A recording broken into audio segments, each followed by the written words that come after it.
Welcome to a Mother's Touch podcast where this is our pour. Through a conversation, I'm your host, sincerely, Christina Marie. As always, thank you for being here.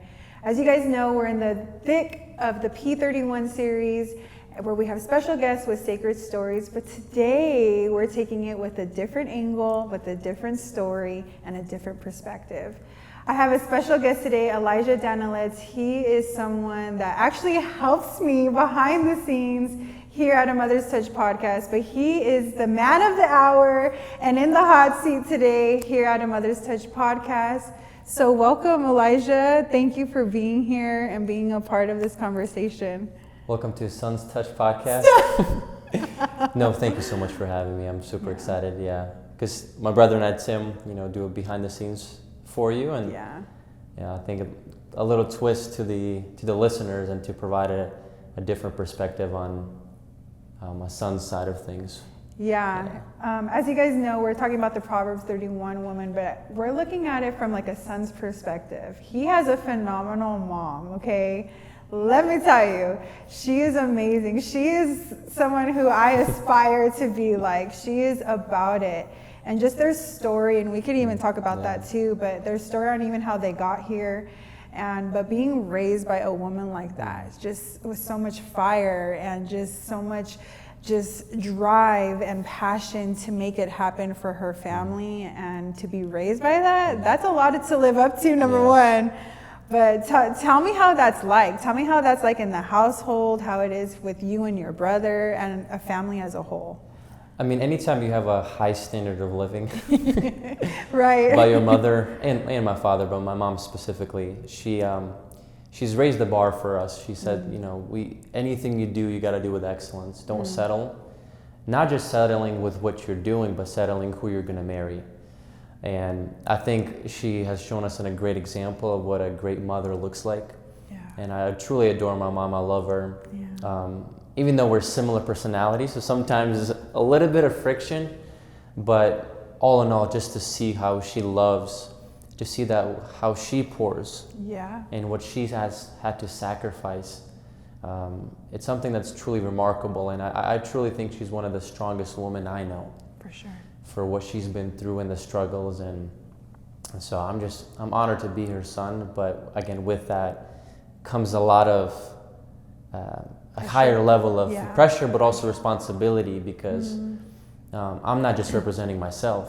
I'm representing my mom, representing my dad, and most of all, representing God. Yeah. And so I want to make sure that everything I do, from the way I talk to people to the way I conduct business, it's honoring to my parents, because the Bible is very clear. Honor your mother and father, and then your days will be prolonged. Yeah. And so I want to make sure that I continuously honor them, on camera, off camera. Both character and integrity. Can you tell me, though, your guys' story on how you even got here? Because your mom was a huge part of that. And she's a warrior woman. Seriously, she is phenomenal. And we could, highlight her for sure, but I want you to tell the rawness of your guys' even backstory to even be the woman that she is today, and how she even got here. Yeah, and so both of my parents are from Ukraine. That's where they were born, and then they moved to Latvia, which is a small country north. They moved in different times, so it wasn't like they knew each other in Ukraine. And so then they were part of the same church ministry. And so my dad, his first wife had 2 kids, my older brother, older sister, but then she died of cancer. And so my mom had to step in the role of being a mother immediately after marriage, and which is a whole different task of its own. Those, a true shout out to any mother that has to become a mother. Step into immediately. That role. There's no preparation. There's no time to prepare into it. And so she married my dad, and then several years later had me and my brother Tim. And she's a serial entrepreneur too. She had a wedding boutique salon back home. Yeah. I mean, just anytime you see my mom, you're like, oh. Right. No, for real. It's the way she moves is like, man. Many women aspire to do that, and so my dad was in ministry. She had her business, and she still was part of ministry, so it's not like she was not doing that. But she was heavy in the wedding business. And around 2008, December, our house alarm goes off, so we go to our house. Our house is barricaded with a fence, people with weapons saying, if you come any closer, we're going to shoot. Wow. And so we, after calling the police, found out that the owner that sold us the house resold it behind our back. He was a mafia dude, bought off the police, bought off the government officials. I mean, found a loophole in the contract. So from there, we're like, man, what do we do? Thank God for a great church family that helped us and supported us. But I think that was the beginning of our troubles, beginning of our Job season, when everything was beginning to be stripped away. Even when we were faithful, even when we had everything. Come on. Even when we served the Lord wholeheartedly. So there's nothing evil in our hearts or even our character, but God is like, well, I'm going to test you. Yeah. I'm going to see your faithfulness, see how well you do under pressure. So I was 9 at the time. And so then like several months later, this was December 2008, and then those months we were trying to get our stuff back and, unsuccessful. He began to threaten us for our faith, and he just didn't like us that we were Christians. Wow. And so then February and March of 2009 is when we relocated as a family to upstate New York, Syracuse, where my mom's side of the family lives, her relatives. And so we went from having everything you can think of, Christina, houses and business and part of ministry to like food banks, surviving, 2-3 jobs. And so then my mom was still trying to run the business as much as she could, just to bring some sort of income to the house. For sure. And then in 2010, she goes back to renew her visa, and then the embassy saying, ma'am, I'm sorry, we can't renew it. You have to wait 10 years. Wow. And so she was, thank God it wasn't 10 years, but she was, I would say, gone almost two years almost. And stuck. You and your dad were Correct. Over here with your brother. Okay. Yeah, so me and my siblings and we were still in Syracuse while she was stuck in Europe. And so at that time, we used Skype to communicate, but it's not the same. It's not the same. I mean, you can't really compare a mother's touch. There's nothing like a mother's touch. Yeah, no, it's true. So, and her side of the testimony is just incredible. I mean, the stuff, I think out of the almost 2 years she was gone, she fasted for 6 months. Yeah. I mean, just the way God moved in her life. And because, when you're stripped away from your bloodline and from the kids that you bore, it adds an extra level of pressure for you, because you're just trying to get back to your kids. I don't care about money at this point. I don't care about anything else. I want to see my kids. I will say there's something in a mama's instinct. When she is being stripped from her cubs, when she is being stripped from her bloodline, there is this mama bear anointing that I like to call, that just comes out of us, where it's like, no, we're doing whatever it takes to come after what's ours, what's mine. It's like almost territorial, but in a sense of that's like she has this protection mechanism where we're going after with our whole heart. There's nothing that could stop a mom in that kind of mindset. And she had that. And every time I hear your guys' story in this aspect, that's what I see. I see this mama bear just coming out of her cave. Yeah. And she's coming out roaring, and she is coming after what's hers, and there's nothing that can stop her. But when you have the Lord on your side, there's even more into that. And she did. She's this little mighty warrior where she's like, okay, she's already that by herself, but when she has the Lord behind her, pushing her and going before her, and that's what happened. When she was going to that aspect of trying to come back into the country to you guys. And I remember just hearing that part of it where it was like, that's amazing. It's amazing you can only do something in your own strength for too long, but then there has to come an aspect where the Lord has to come in and take over. So 100%. And so then after she was stuck there, again, and her side of the testimony, what she was able to minister and preach and do a lot of things that in reality she should have been receiving. So she was giving. And I think us also, we think Wow. that when hardships arise, that's the time when people need to help us. I think that's the prime time to help others. Because that shows your true character in Christ, if you're a believer, of despite this, Lord, I'm still going to serve you. Mm-hmm. And just to see like that side of my mom, and like despite of what was happening, she was able to persevere.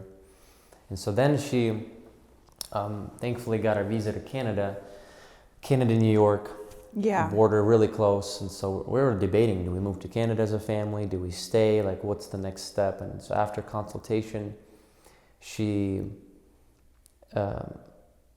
crossed the border, and she had no paperwork, so then she was in jail for 2 months. Yeah. Because she had to be under investigation just because she has no paperwork. And so I remember to this day, I was 12 years old and visiting your mom, and you know, my dad is here as I'm picturing it now, and I'm here, and you know, she's in front of us, just wants to be reunited. Like, and I think at the jail, like, you couldn't even really like kiss like on the cheek and stuff. So you were there with her, and I came and touch her.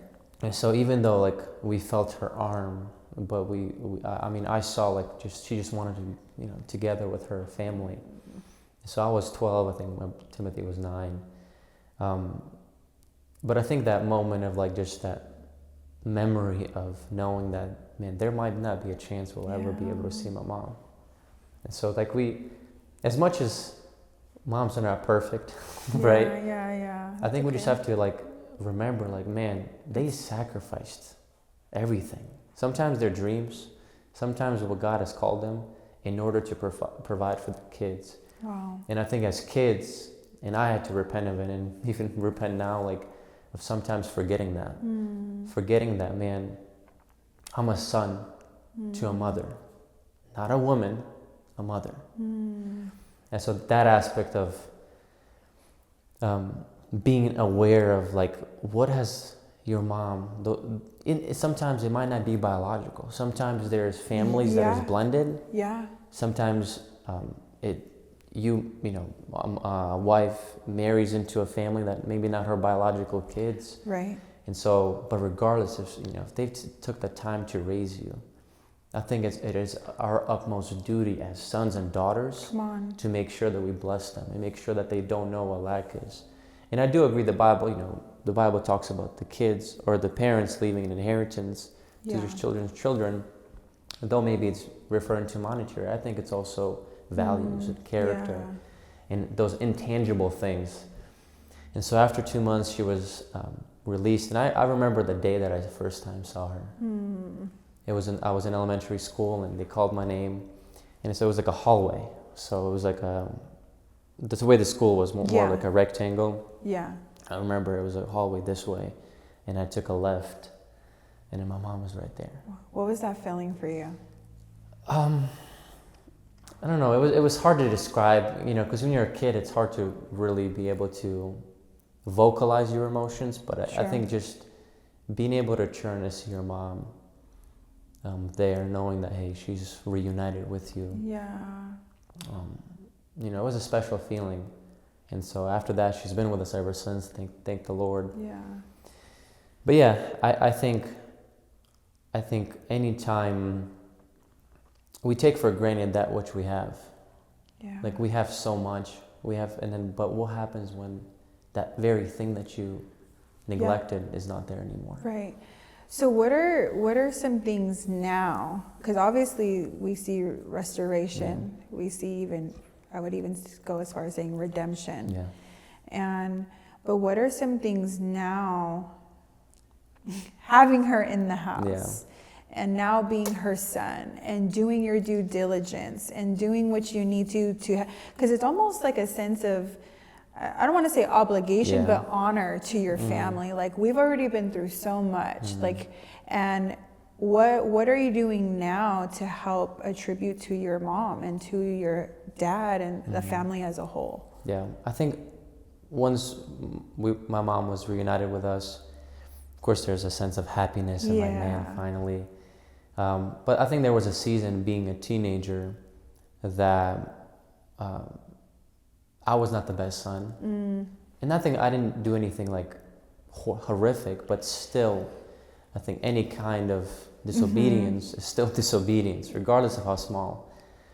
And so I think recognizing from that, and as my relationship in Christ grew, and at the age of 15, I went to a youth camp, and like truly my life began to transform. So I think that moment from then to now of renewing my mindset, my view on the way I look at my mom and my dad, It shifted. It 100%. Even the past couple of years, as I'm stepping into adulthood, I think like now it's clicking. It's weird. Sometimes it doesn't click. Like when your parents say something, it's like you watch a couple of years later, you know. So now those couple of years later has been here, and I'm thinking, you guys were right. Like, like when you talked about many things, and so I'm blessed and fortunate to have incredible parents in my life, a true father and a true mother. Yeah. Because there was a season where my father had to be the mother for those times, and I think that's another aspect of many men that maybe faces when they're a single father. Yeah. And it's like, I think that's something that just doesn't get talked about enough. You're touching something, because I always like to have this conversation from a different perspective, because we always talk about daddy issues, the lack of a father. But I want to sometimes even touch on, and even for me, like a lack of a mother, a mother's touch, a mother's nurturing spirit, and where to the single dads, even too, like having a dad who, like you said, had to be the father and the mother in times where probably even made him feel uncomfortable and stretch him out of his comfort zone. How was that though? Like in real time, like how was that for you to be like, man, you know, you want your mom and she's not here, but then your dad is doing everything he can to be both. Yeah. But he can't. Yeah, I think reality is a father's role is not a mother's role, and a mother's role is not a father's role. So once we realize that, like, because like even though I'm not a father now, but I'm preparing to be one. Right. But I'm also preparing to treat my wife like she deserves to be treated, like a Proverbs 31 woman. Amen. Ephesians 5, and so because I want her to make sure that she's like a queen, and so. But however, my view on queen, how a wife and a woman should be treated is based on your mother, my mom's experience, and how my dad treats my mom, and the way she treats us as kids. It's all influencing, and to those maybe that have not had a great mother example. Know that God can restore that. God will bring people in your life that will fulfill that role. It can be a grandma, it can be an aunt, it can be a best friend.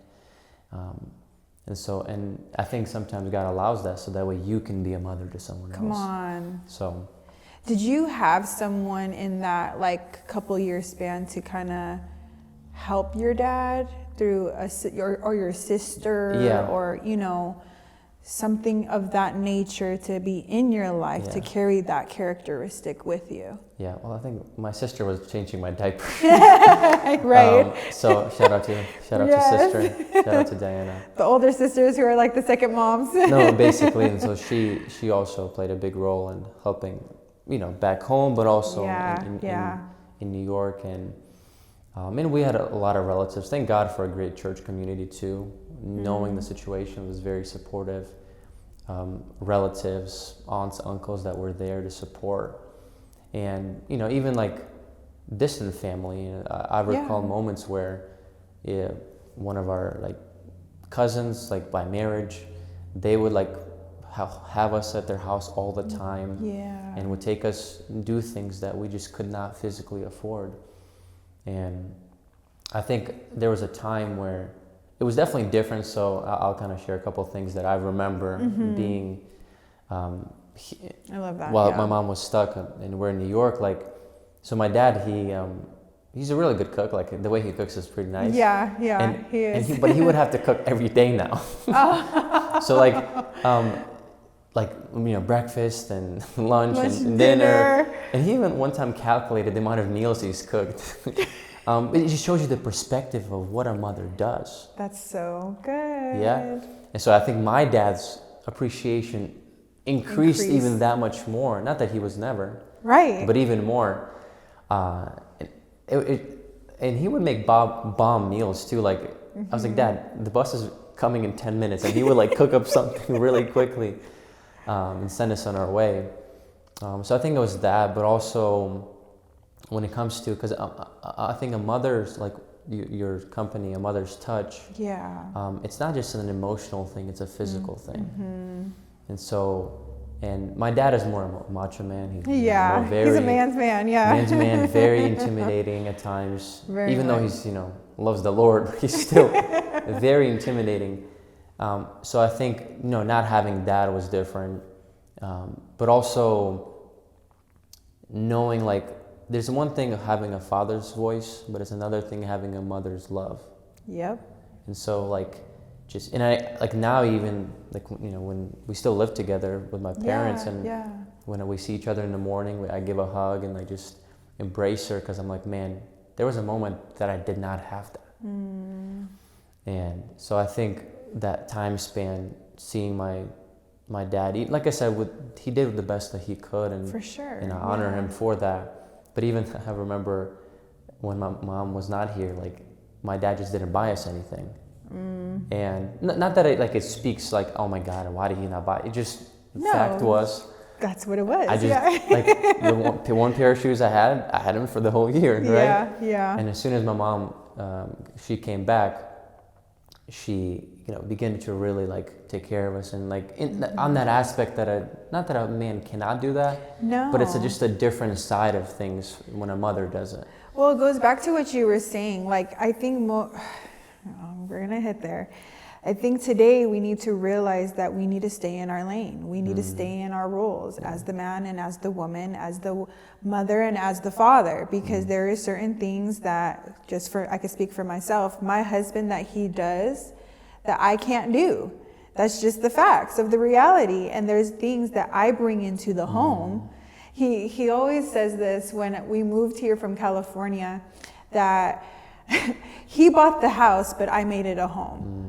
And I think that just speaks volumes of how it kind of should be. You know what I mean? Like, there's just something that a wife, a woman, and a mother can bring into the home, that she makes it comforting, that she brings that nurturing spirit, and makes it homey.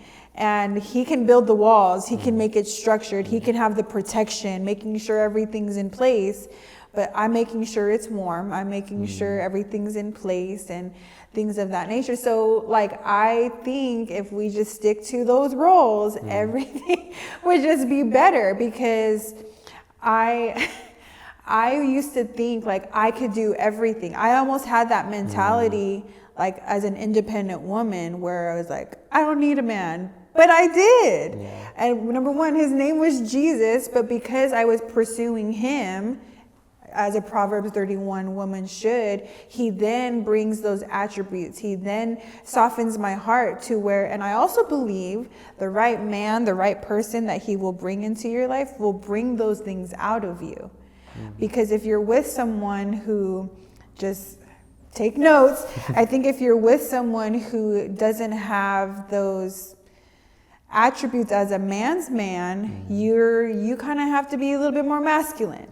But if my husband over the years has brought out a lot of softness out of me, because I didn't have to be hard. I didn't have to be tough in certain situations. Those things more come out for my children in protective mode. But he gets to protect us as a whole, as a family. And even for you, even now in your singleness and preparing to become and being that to your future wife, to your future spouse, being that protector, being that provider, yes. But that woman who comes into your life too, I think she has to carry those attributes in the same manner. You know what I mean? For you to be to allow that space to be those things that you are. And I want to briefly speak on this because it's important. Those that know my mom, she's a mother, but she's also much more than just that. Come on. Like, she's, like, currently for her now, I mean, she's a business owner. She's been a business owner. She's been, yeah. I mean, she was telling me stories when, like, I was like 1 year old, and or you know, very young, she would have the what is it, the cart, or how do you pushy the carts, yeah. Yeah, well, like, no, when you like put your baby in a stroller. Oh, stroller, Sorry, yeah. Yeah, strollers, yeah. A stroller, and she would like have a business where she would like go to a restaurant, get meals, and then would deliver them to offices. So like I was born in that environment of like since birth. Yeah, literally. And so I think what you just referred to is, it's not that there has to be roles, but it doesn't mean that sometimes they will blend. Right. I think that's fair to say. There's like my dad, he had to blend in those moments, but he can't 100% fulfill that. That's the thing. On. And so I think for my mom, and she's an amazing mother, but also she's one heck of an entrepreneur, one heck of a designer, like so many giftings and so many things that you can say maybe attributed more to like masculine characteristics. She portrays that, and she loves empowering women and making sure that they grow into their calling that God asked for them.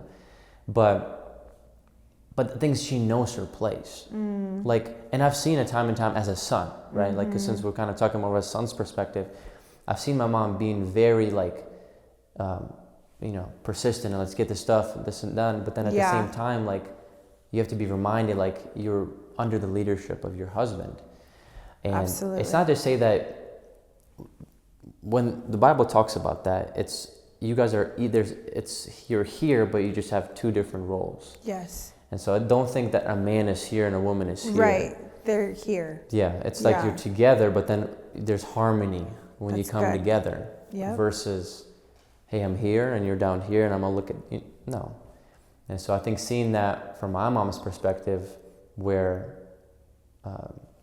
she kind of sometimes maybe blended over, but at the same time she knows she's a mother. Yeah. And she takes care of us like a mother, even though sometimes there's spurts of, like I said, being a little more punctual and a little more, direct. It's good. So being raised by such a powerful woman and what I would consider a true Proverbs 31 woman, being the son of that, what does that look like for you, for your future? Because I just feel like she just raises the standard. I feel bad for the women who have to live up to that. I'm just saying, I'm going to keep it real. How do you navigate that? How are you, like, because you have a standard already on your own. But also, okay, yes, we have these standards, right? And you have a great example of that. But let's not forget too what the Lord has in mind for you too. Yeah. Combining the two, that harmony of the two. And what does that look like for you right now in real time? Yeah, I think just the season I am now, recognizing that don't rush just because everyone else is posting their engagement pictures and wedding celebration. Know that God will bring you the right one. The same way that God brought my mom, my dad, even though through a difficult situation. But God has the ability to bring people together when they both trust God. Come on. And so I'm learning how to trust God, and I'm learning how to navigate. And I'm not perfect. Like, if I had that persona before in high school, I feel like specifically kind of that perfectionist mindset, something that I've dealt with since a kid. Yeah. Is like, make sure everything's perfect and But there's a difference between perfectionism and excellence. Yes. Perfectionism is you're constantly judging and doubting like you're not enough. Right. Excellence is like, hey, here's this standard, but I can do better. Yeah. But even if I'm not there quite, that's fine. Let's just improve. But to go back to your question, it just, the pool that you can pick from is smaller. Very small. Yeah. Just because I have a standard, I have an example that my parents live by and my mom does. And so, because I want to find not just a woman, but a true wife and a mother. Yeah. And I think it's not easy.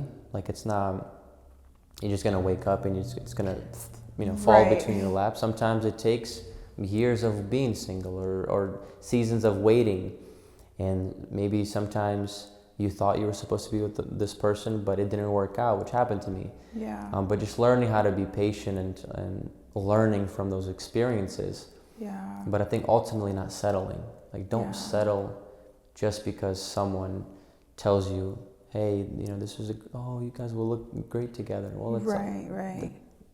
Yes, but does this person resemble the qualities that a true mother, true woman should represent?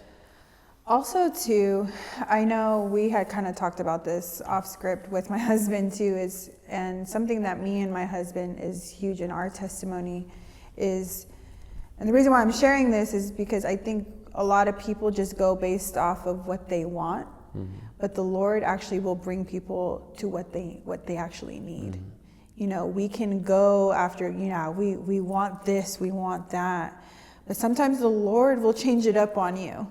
And I believe he'll bring you the right person that you need to come alongside you, to affirm you, to be all these qualities, all these attributes that you do desire, that you do want, but also take a moment. And I believe the Lord is intentional, especially to someone who is actively pursuing him and who's been faithful and pure and, these different things unto the Lord. But also, because of that, because of the faithfulness, he will be faithful. And he'll bring you the people that you need. And that's something me and my husband have always noticed within each other, where, we have things in each other that we wanted, that we desired, obviously. But in the long run, where things are going to be long lasting, we have things in each other that we actually needed. There's stuff that I have that he doesn't have, and he needs that for me to come alongside him, and likewise for him. And I think more people I wish they would realize that, instead of it being cute and looking perfect, that it's actually purposeful, that it's actually for a reason, and not just selfish desires, not just selfish, reasoning, but actually with a purpose. And I know that's going to happen to you at the right appointed time, but I just want to highlight that to people, because if you're in a moment of singleness, if you're in a season where you're like, we just out here and it's running thin, I think the more actively you continue to pursue him, and you're in your due diligence, you're on assignment, you're pursuing the Lord. Like me and my husband, I say this all the time. He was right there running with me, and he was going at the same speed. And I think because with you and your brother, you have businesses.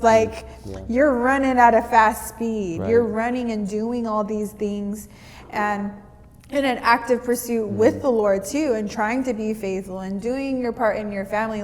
That's a lot. And that's not just for anybody to come alongside of you. That has to be someone who can understand and be willing to work and navigate that with you, and not just based off of want and desire. Yeah. And I think one way that I look at when it comes coming together as one, most people, when they, and by the way, I don't want to sound like, I know everything. Trust me. Time out. Absolutely not. Yeah. I'm just sharing something from the heart. And again, I love to be able to really dive deep, because a lot of times I go deep into different conversations. So you guys see this, but there's how many hundreds and thousands of hours of conversations about different topics, because I want to find the truth in the source. And an analogy that I think about is when two people are coming together as one. So 2 examples, right? So if you have 2 people here, let's say this is me and my future wife. When we come together at an intersection, we get married. But if you're not lined up and you're not going to your purpose, what's going to happen? You're going to go your own way. Which creates an X. That's good. Which is, X representing divorce, right? Yeah. But when you got 2 people that are before the Lord, coming together with one accord and moving together, you create a Y. Wow. So now your purpose. Why are you existing? And so that's my mindset now as a man. It's a good mindset to have. It's I need to align with someone that we both can know and go towards our purpose that God has created. What is my why? Why am I on this earth? And there's going to be people that are supposed to be in your life temporarily, and that's okay. But I think God prepares a person for you that you can be together with them, so you can serve out your purpose and your why on this earth. And so I'm just always trying to prepare myself mentally, physically, emotionally, financially. Yeah. Is important to make sure that I'm taking care of the person that I'm supposed to be with. But again, I won't know what I want if I don't see what's in front of me. And I've had an amazing You've had a great example of my mom and what I do want to have in a future wife. So that's awesome. I just love how you, number one, how you honor your mom. And it actually talks about that in Proverbs 31. How her children will honor her and call her blessed. And I think you've done just such a phenomenal job at doing that and honoring your mom, and just she's blessed. Not just because of the work of her hands, but because of the fruit that she bear. And I'm grateful that I just get to see a small glimpse of that, you know. Just a quick little backstory. Me and Elijah go back to he was in high school. Me and my husband were youth leaders at the time, and just to see him, just the importance of even a small seed too. Like we got to see him grow and mature into this man, and to become what he is and what he is constantly becoming. And it's been just such a joy to see you grow and into the man that not just like who you're called to be, but who you're assigned to and what you're doing. Like I'm gonna be real, like I'm sure a lot of people thought like it was gonna be the church or like a specific image as a role in pastoral or whatever, because you know his parents are pastors, they're Russian pastors and stuff, so it's like they automatically put that could put that label or that image in you. But one thing that I admire about you guys is you stay in your lane. You do what you're assigned to, and you do it with your whole heart, with your whole passion, and with excellence. I think that's what stands out between you and your brothers. Like you guys have just such a level of excellence, and I admire that so much. And you've done a phenomenal job at just honoring your mom. I just pray my son can be like that one day. I hope he is, and he has great people around him to look up to. But yeah, it's just the power of a seed that this was like 7 years ago, just in the youth group, just hoping that they will do the right thing, but now to see it in full fruition, it's been an honor to see you grow into who you are. Truly. And thank you and Chris for handling the troublesome people. The nonsense, the nonsense, the chaos. But I think another aspect maybe people don't really consider is that you might have a mother and a father, but there are other mother figures in your life that play an important role. And so I think not forgetting that it's not one person. It can be many people in strategic moments of your life that can add even more perspective on motherhood, because your experience is different than my mom's. But it doesn't mean that I can't learn something from you and Chris. Someone else, it could be a single mother. I can learn something from them. And so I think it just being reminded that even if, let's say, you do have a mom and a dad, that there's other mother figures in your life that played an important role, helped you develop. And so, and I'm honored to those people. And I even thank you and Chris because you guys were dating at the time when you were youth? We were dating and then we got married. But even from them, like, that perspective, I'm gonna brag on her now. Stop. And Chris, when I was in youth group, I was in high school, seeing how like God-fearing, God-loving Chris and Christina encouraged me. I'm like, man, I want this for my life. And not just that, but consistently pursuing each other and God, and just looking at the fruit of what has happened. Because it's easy to make a good impression, but can you make a long-lasting impression? And so you have done that to me, to many other people that were around my time. Yeah. So thank you to both of you for showing us what a great couple, even though you were dating at the time, then you got married. But even from the dating aspect, you show like, man, you guys would be amazing, wife, husband, and father and mother. We were already carrying like those attributes. We weren't fulfilling those duties, fulfilling those roles, but we were already walking in the attributes, the characteristics of it. And I just want to encourage someone who maybe does not have that, or maybe does not have, like Elijah, a Proverbs 31 mother and, woman as an example. But like he mentioned, that can come in different forms, that could come in different aspects through other people. That could be through a grandma, that could be through a sister, that could be through an auntie, it could be through a cousin. It could be through a nanny. It could come in different forms. But if you are lacking in that, I would just take a moment to pause and just pray and ask the Lord, like, I don't know what that looks like. Be real with him in those moments and be like, God, I have no idea what this looks like. I don't even have an example of that in my own home. Pause, take a moment, and really just, Lord, bring those people in my life. Bring that person who you can show me what that looks like. Because even for Elijah, he had to have those moments when his mom wasn't physically there to still help him in that time, in that season. It could just be for a time and season. And for some of you, it could be a long-lasting relationship. You never know what can come out of that. But I just pray that you would find that and you would be bold enough to ask the Lord for that kind of person, that kind of mother figure, to have a mother's touch on your life. And because it's necessary, I think it's needed. And we always talk about the lack of a father, but I think having a lack of a mother actually does a little bit more damage.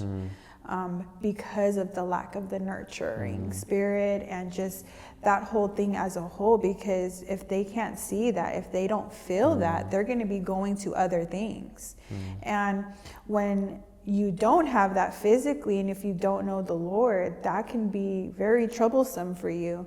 But number one, if you have Jesus to be with you, he can, number one, be that nurturing spirit if you allow him, but also bring that in the physical realm as in a tangible touch. There's nothing like a mother's touch, that physicality aspect of it. And I believe he can do that for you as well. But I just know, and I love your guys' stories and testimonies so much. And just, again, how you honor your family and your mother. Thank you.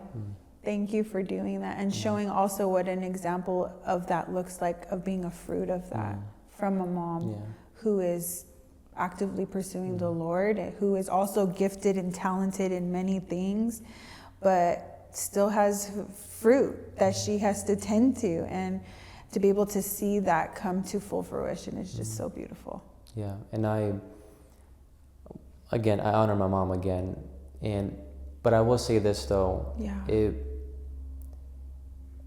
one of the greatest ways a mother can be poured into is by getting touched by her sons and daughters. Wow. And so I've just noticed that it's as simple as, like, my mom sometimes looks at us and like hugs us and kisses us, and she's very like physical touch. She is, yeah. She said, like, Elijah, like, you guys, she uses a phrase in Russian because we're fluent in Russian. Yeah. What is it? It's, how does she say like anytime we honor her, we like brag on them. It's like it's almost like it's like an aroma, and like self-healing thing to know that, like, I made this person. This is the son and daughter. That's so beautiful. And I'm here with them, and look at the fruit of what they've done. And so, and I think one of the greatest things you can do to your mother, either biological or someone that was a mother figure, is just to love them, embrace them, like be there for them. And I was never perfect at that. Sometimes there's moments that I recall that I regret the way I handled the situation with my mom. But I think even recently God has brought a lot of healing to me and my mom. It's beautiful. To know, like, just for me to express how I feel towards you, but also at the same time for her to express how she feels. And because it's a huge responsibility to raise a child, or children, plural. Yeah. And so as sons and daughters, let's do a better job of like being there for a mom and helping her, even if she's not perfect. God never says honor your mother and father if they're perfect. Come on. It just says honor your father and mother. And so it's something that I'm reminding myself. It can be as little as do the dishes without being asked. It can be like, mom comes in, hey, any groceries I can help you with? Yeah. It can be just complimenting, hey mom, you're so beautiful. Yeah. Hey mom, I just love the way you dress. I just love the way you smile. I love the way you love. That alone is something that sometimes mothers lack, is hearing from sons and daughters. And so I think let's remind ourselves, if we're in that position, regardless of how old our mom is or how young, or just pour into them. That's good. So imagine how long they've poured into us. Yeah. And I got convicted in this with this one thing before. My mom used to pray for me hours when I was in the womb, when I was birthed, and even now. I mean, to the point where she would, and so everything you see, a byproduct of who I am, is one reason is because of my mother's prayer. Come on. And I was thinking, like, man, my mom spent who knows how many thousands of hours praying for me. When was the last time I prayed for my mom? Wow. And this happened to me earlier in the year. I got super convicted about that. I'm like, man, I'm complaining. I see faults, because you will always see faults with those in proximity. And so I'm like, Father, Lord, I repent for not doing and not praying enough for my mom. So pray for your mom. Yeah. Even if it doesn't mean you have to pray right there and then with her and your own alone time with the Lord. Bless her. Compliment her with her words. That's because good. Her words have such power, especially to a mother. For a man, it can be different. Sometimes they're more action-based. But I think, be encouraged that, listen, don't try to change anyone. That's so good. But just be the best son and the best daughter that God can, that God will be honored by.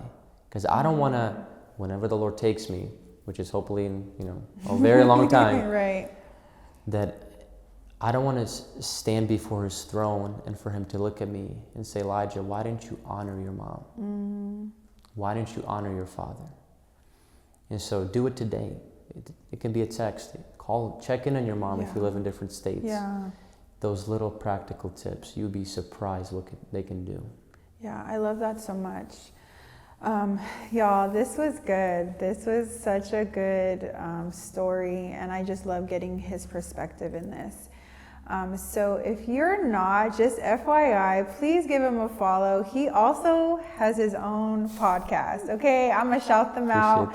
SSV podcast. It is 3 young men on fire for Jesus, but they bring practical lifestyle steps with it and have real conversations. So give them a follow as well. I would really appreciate that. If this story touched you, please let me know. Let me know in the comments below what part of the story touched you, and just a beautiful testimony of honoring a mother. And everything he said there at the end really just touched me, because I even got convicted in myself for my own mom, but also the trueness in that. Like, there's nothing like my son running up to me and running and hugging me and letting me know he loves me. There's something about that when it comes from my son, and even my daughter. There's something that just really touches my heart, and where I do feel like I'm being poured into, acknowledged, seen in some way or another. So as always, guys, thank you for tuning in to this week's episode, tuning into a Mother's Touch podcast, where this is our pour. Until next time.